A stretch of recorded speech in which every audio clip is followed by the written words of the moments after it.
Wow, maganda. Hindi lang maganda. Nako, maswerte pa. Nagdala na to sa akin ng maraming pera at simula na binili ko yan, talaga namang tuloy-tuloy ang pasok ng pera sa akin. At eto nga, may bago na naman ako. Kahilig ako sa mga Lucky Charm. Ang ganda nito kasi umiikot-ikot yan. Ayan o, nakita niyo yung mga bilog-bilog na yan. Ayan o, parehas lang yan. Ayan. Umiikot-ikot yan. Pagka inikot mo ganyan, ayan, nakita nyo, ang ganda.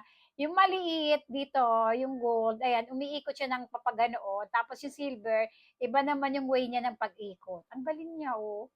Oh, 'di ba? Kada ikot nito, mag-wish ka. Kasi ganun yung ginagawa ko. Try niyo yung mga Lucky Charm. Kasi yung iba nga, 'di ba? Meron din ako yung red string kasi nakita ko naman yun sa mga celebrity. Ang hilig nila magsuot ng mga red string. Sabi ko sila nga mayayaman na, 'di ba? Why not ako na isang hamak lang. So ayun na nga. Mahilig ako tumingin sa mga mayayaman kung ano yung mga suot nila. Nai-inspired ako at ginagaya ko yun para alam mo yun, sila yung modelo ko.